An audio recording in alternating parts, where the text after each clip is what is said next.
And you know me, I never want to look like no Komodo dragon.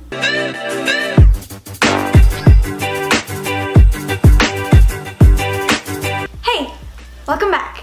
Today's video is going to be about my best and worst powders. So if you don't know, hey, my name is Adrika. I upload 3 times a week on this YouTube channel, so definitely stick around if you want to see more from me. So powders can be a little bit tricky because they can start looking really heavy, really cakey, really just too much makeup-y on the face really quickly. So it's very, very important to find a good powder to set your foundation with. I'm also including under eye setting powders in this video as well because I only have a couple that I really enjoy at this point. Especially powders on textured skin can be a little bit more tricky because you want powders that don't emphasize all of that texture, that doesn't grab to those dry scabbing patches that you may have, or any of the bumps that you may have. You don't want it to look like it's exaggerating absolutely anything. So of course, as usual, all the products that I'll be talking about are cruelty-free.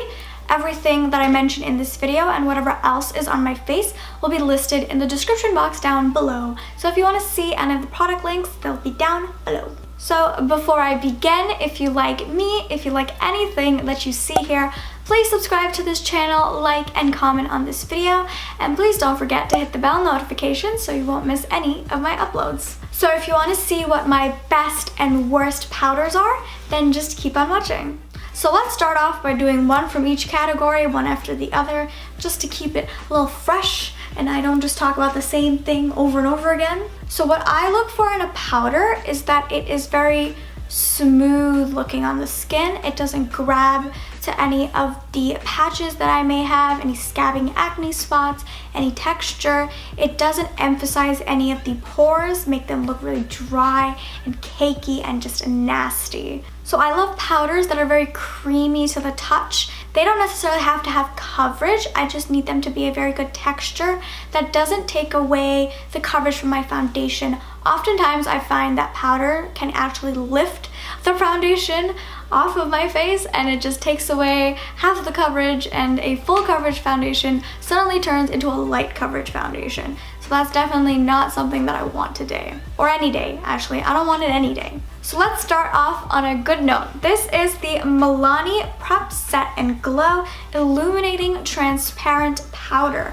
I've talked about this a few times on my channel. I've also used this constantly on Instagram, on YouTube, tutorials. In the description box of like practically every video, you will see this powder. And there's a reason why. This powder is just magical. It has a weird scent, okay? I'll give it that. It has a really weird scent.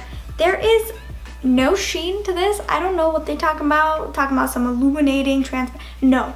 Okay, this is just very lightweight and creamy on the face. This has no coverage to it, by the way. I love this for the under eye. It's just light enough to set the concealer, but not thick and heavy enough that it kind of weighs that area down, makes it look even more producty. So this powder is definitely one of my favorites for even setting the entire face. If I want just a little bit more of a satin finish, not so much dewy, I want a little bit more life to the skin, I go in with this powder all over the face. Just adds a nice little bit of oomph, a little bit of plumpness to the skin. So now let's talk about a product that I don't like. This is the Tarte Smooth Operator Amazonian Clay Finishing Powder. Now this is a tiny little sample size, but holy crap. If you don't want flashback, don't buy this powder. This is a very just like silica based powder. Yeah, the first ingredient is silica, so it is going to be very smoothing on the skin, and it's just gonna make your face feel very soft and velvety, but the homegirl takes away all of the coverage from your foundation, from your concealer. Don't bake with this. It's so creepy looking underneath the eye. It's just not a good smoothing powder. These white powders just don't do it for me, except for one, which I will be talking about later. But this is just not good. It's so dry and crepey and reptilian looking. And you know me, I never want to look like no Komodo dragon. And of course you will be flashback Mary. This is not dark skin friendly. It's not even tan skin friendly probably. Not even medium skin. It's just not, okay? This is the only powder I have of its kind. This is the Ulta Double Duty Wet and Dry Pressed Powder Foundation. Yes, folks, you heard that right. They said wet and dry. You can use this product wet with like a damp beauty sponge and it won't get that weird hard layer right on top. It won't get that weird crust. And oh my god, on top of that, it is such a smooth and buttery powder. This has some coverage to it. So if you need some extra bit of oomph, if you want to amp up your foundation to the next level and not make it look cakey or heavy and like you put too much product, this is the product for you. I have it in the shade Light and it is a really nice yellow toned powder. I do just take the butt of my sponge and just dip it in there and press it all over the skin and it looks absolutely flawless. So pretty on the skin. And of course, I've only used this wet because that's how I prefer to use it. It kind of helps it melt into the skin and just appear just better overall. I really love just pushing this into my pores, especially. It really helps fill them in, give them a more smooth, flawless finish. So a powder that I don't like, unfortunately, this is the e.l.f. finishing powder. I have it in the shade Light, and this is just a dry powder. It doesn't look very good on the skin. It's just so powdery, you know? I don't want my powders to look like powders, okay? That's just my philosophy. I want everything to just kind of look like skin, and this does not give you that look. It does sit on top of the skin. It doesn't really melt in with the foundation.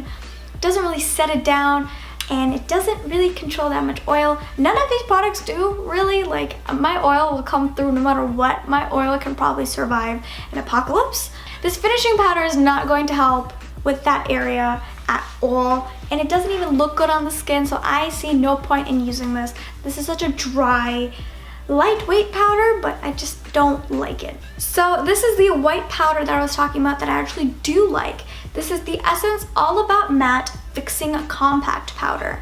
Now this will give you a flashback, okay? It will, it just will. But the powder itself is so smooth and just buttery feeling. It is a different texture. Very, very much mattifying. This will keep me pretty damn shine free. This doesn't have any silica in it, so if that's what you're worried about, it doesn't have it. And I have a pretty sizable dent in here. I can actually also dip my sponge into this product and press it into the skin, and it doesn't get that weird cakey layer. The packaging could be a little bit improved, but I do have a newer Essence powder that I'm going to talk about that has better packaging than this, that is in this type of format. But this is just a really nice smoothing lightweight powder again. The Ulta one that I just talked about is actually a little bit heavier, a little bit thicker, a denser powder. This one is very lightweight. You can't even feel it on the skin.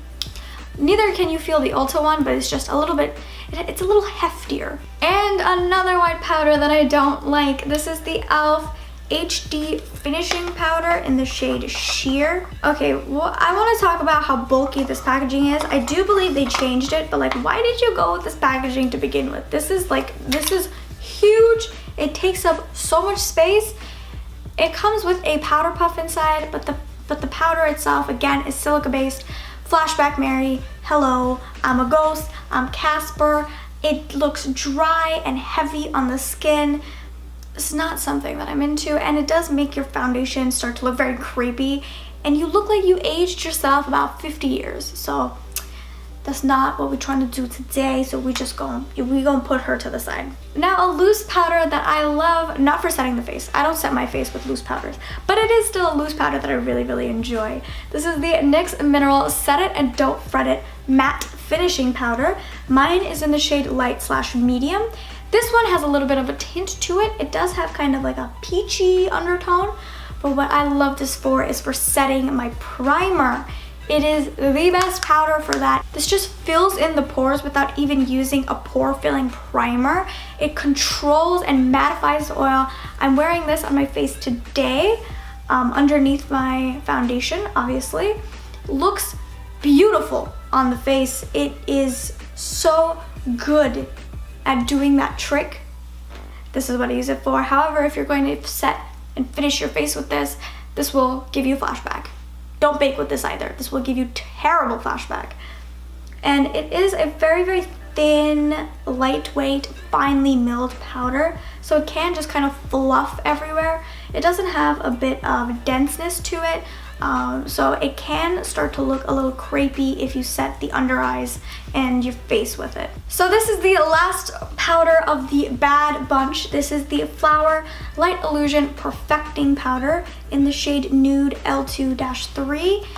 This I reviewed in a first impressions with all of the new Flower Beauty products.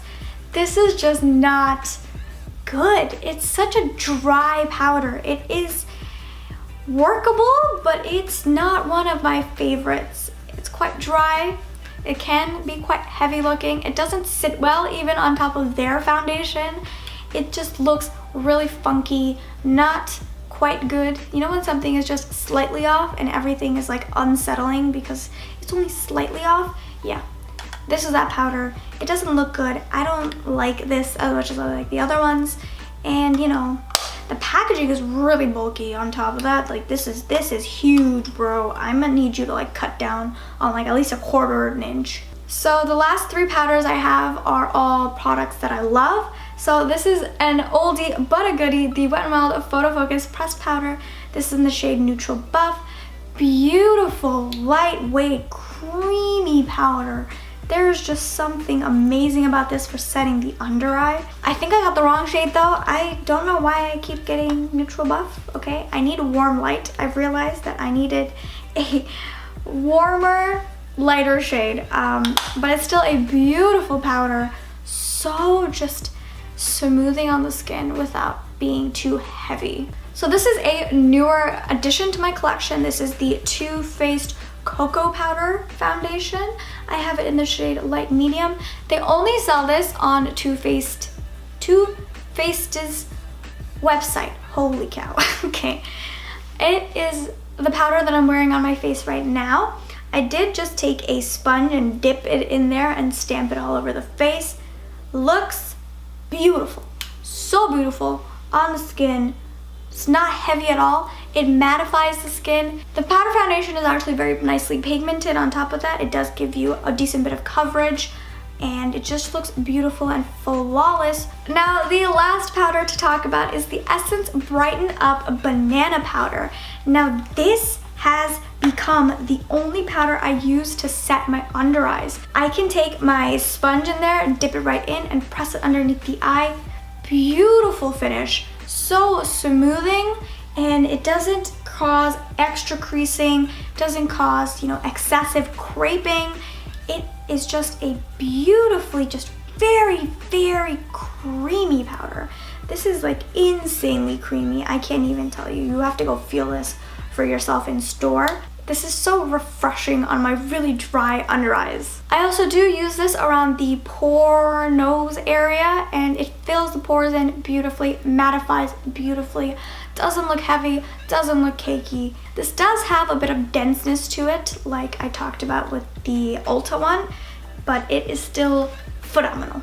So that wraps up my video, guys, on my best and worst face powders. I hope you found any recommendations for some good powders and some recommendations to stay away from. All the products talked about in this video and whatever else is on my face will be listed in the description box down below, so definitely check it out if you want any of the product links. I hope you enjoyed this video and thanks so much for watching. Bye!